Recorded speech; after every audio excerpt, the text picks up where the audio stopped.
My husband got our fertility doctor pregnant, so I exposed them both at her gender reveal party.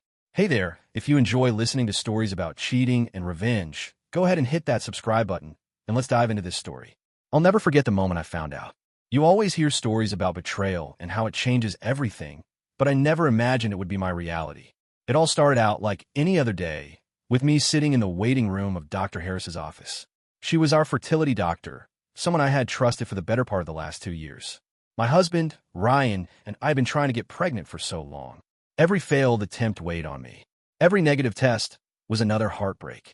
But Dr. Harris was always there, encouraging, optimistic, assuring us that we'd have our baby one day. It's hard to pinpoint the exact moment when things went wrong. At first, everything seemed normal as fertility treatment can get. But I should have known that something was off when Ryan started acting strangely. He'd come back from some of the consultations with Dr. Harris a little too quiet, a little too distant. I asked him about it, but he always brushed it off. Just a lot of medical stuff, he'd say.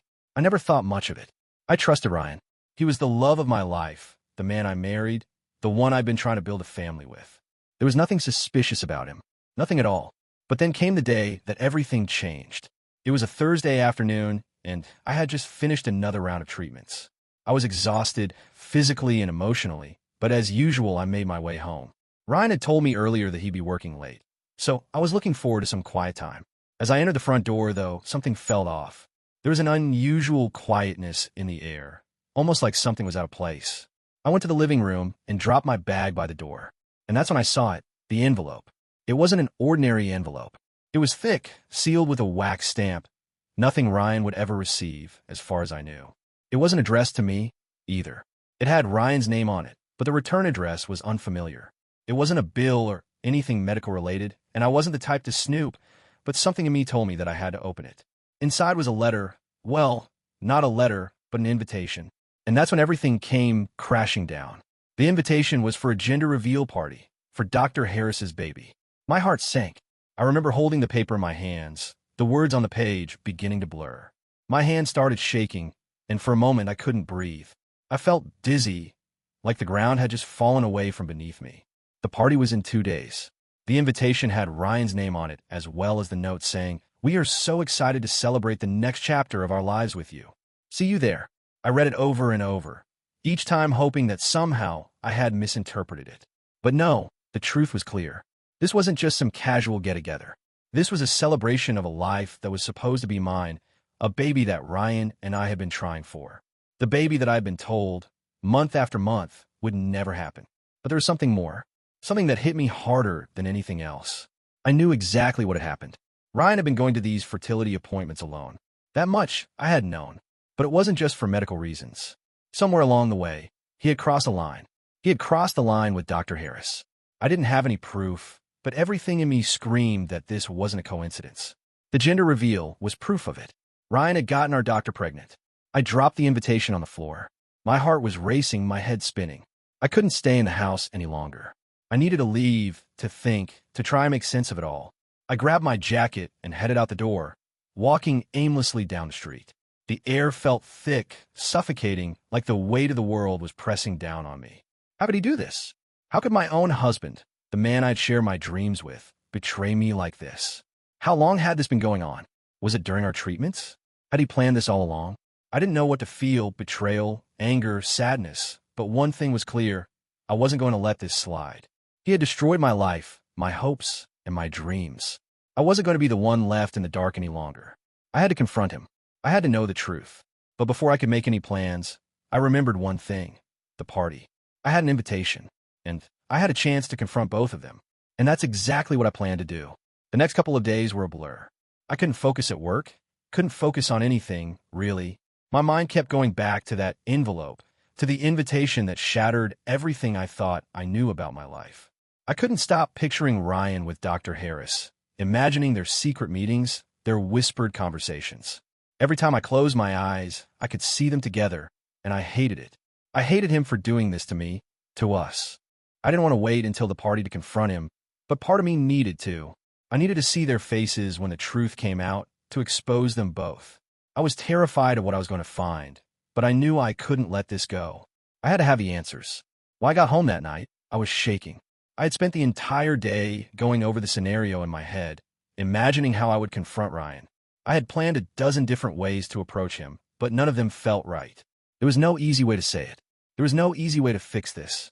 Ryan was already home, sitting in the living room, looking like he had no idea what was coming. He looked up as I walked in, his eyes scanning me briefly before he returned to whatever he was doing. I could feel the tension between us, thick and suffocating. "Hey," he said, casually, as though nothing had changed. "How was your day?" I couldn't speak. I couldn't even look at him without my blood boiling. He had no idea what I'd found out. I could barely contain my anger, but I needed him to confess. I needed him to tell me everything before I said anything.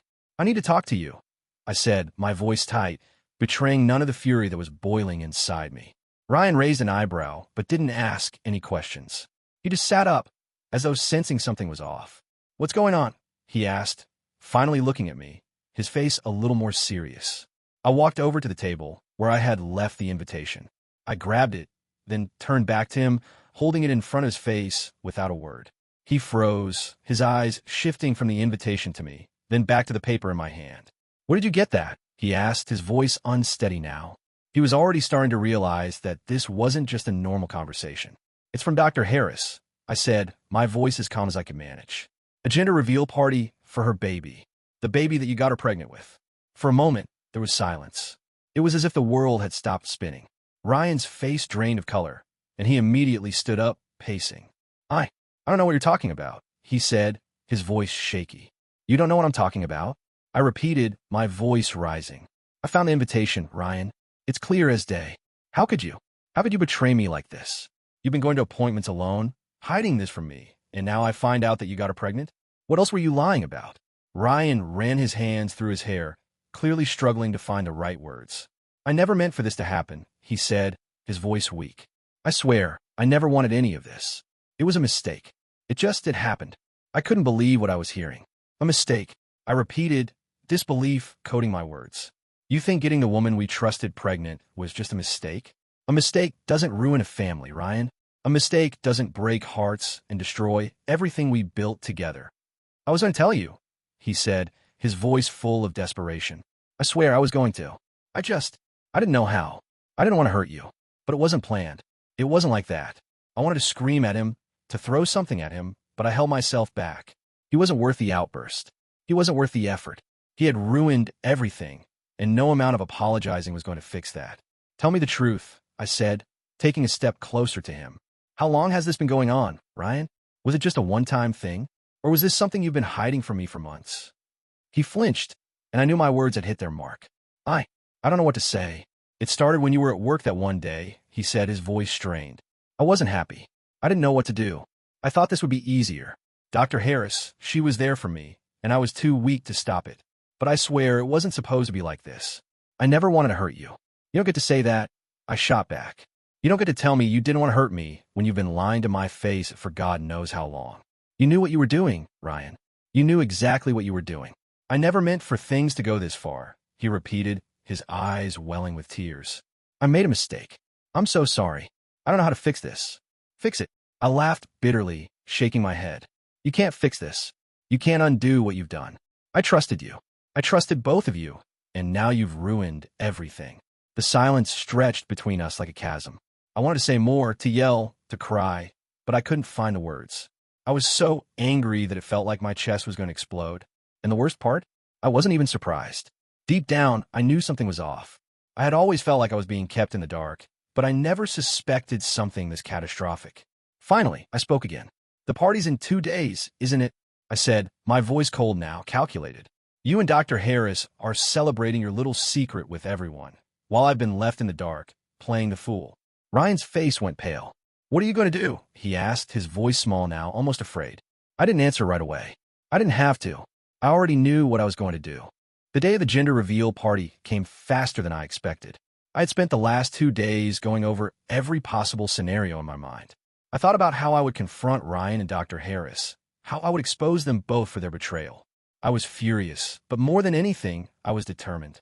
They had underestimated me, thought they could hide this secret forever. But now, I had all the power, and I wasn't going to let them get away with it. Ryan tried to apologize, of course. He begged me to stay home, to avoid the party, to let things calm down. But how could I? How could I let them continue to live their lie, to act like everything was normal? I couldn't be the wife who was just going to sit back and let them pretend like nothing happened. They needed to understand the consequences of what they had done. I went to the party alone.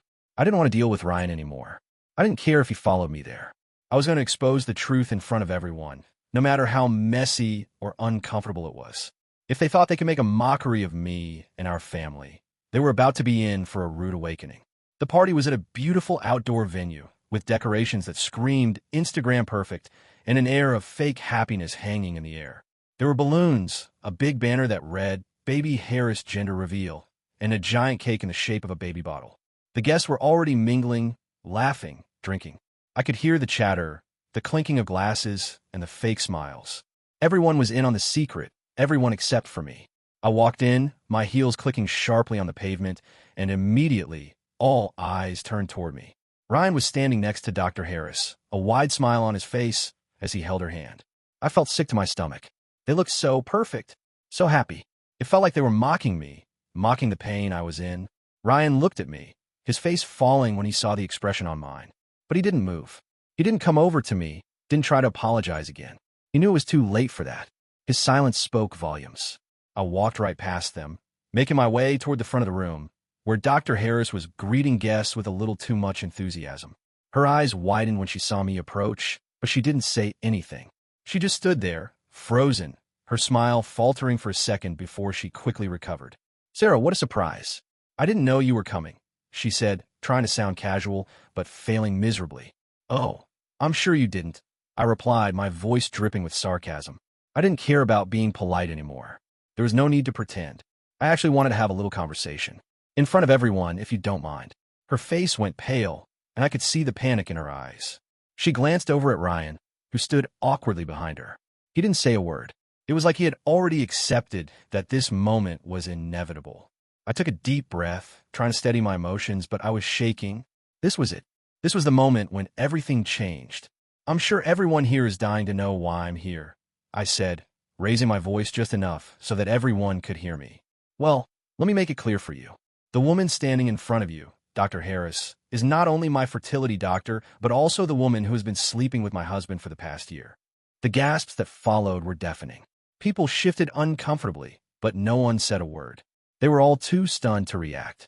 "I found out about it a few days ago," I continued, my voice trembling with anger. "I found the invitation to her little celebration. The baby that she's carrying? It's my husband's. He got her pregnant while we were trying to have our own child." I looked directly at Dr. Harris, her face now flushed with embarrassment and shame. "You've been lying to me, pretending to be my friend, while all along you were scheming behind my back. You knew how much this meant to me. You knew how much Ryan and I wanted a baby, and yet you decided to play us both like fools." I could feel the weight of everyone's eyes on me, but I didn't care.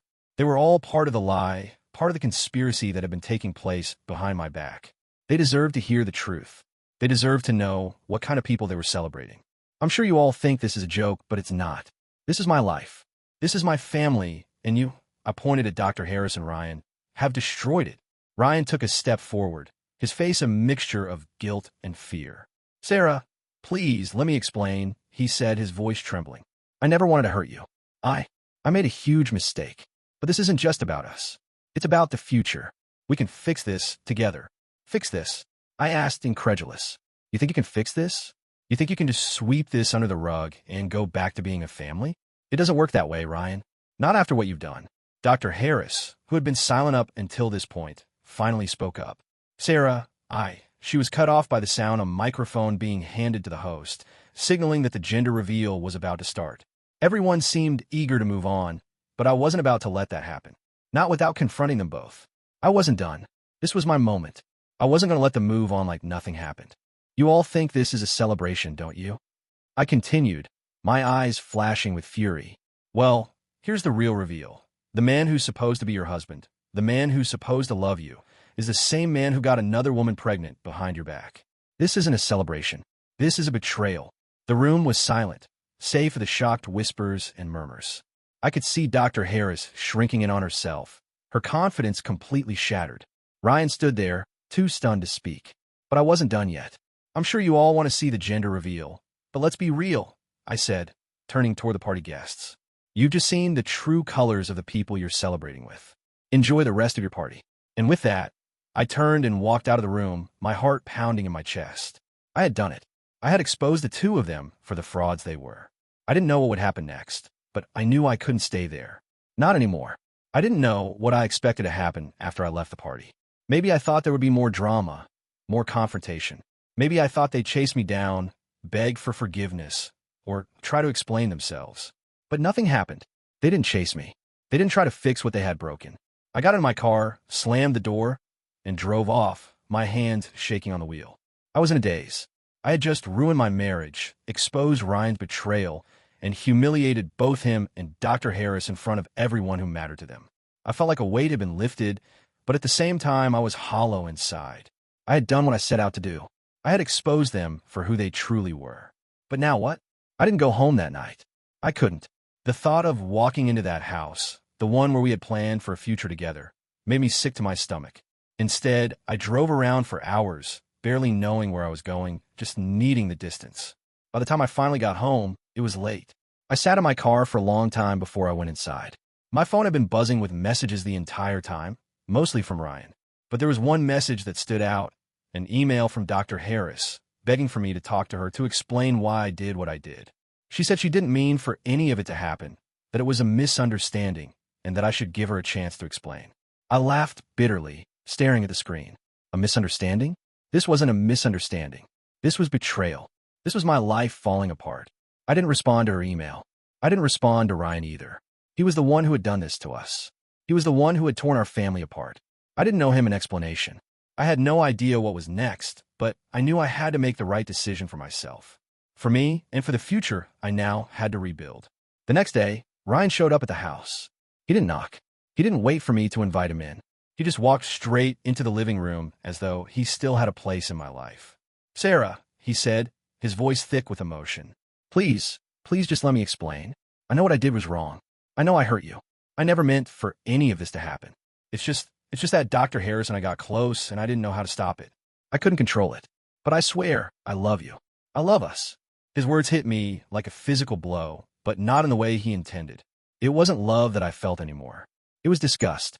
I looked at him, standing there in front of me, and all I could think was how much he had betrayed me. "You love me?" I asked, my voice icy. "You love me, and yet you got another woman pregnant? You think saying that is going to make it all better? You think your apologies are going to fix this?" Ryan's face crumpled as I spoke.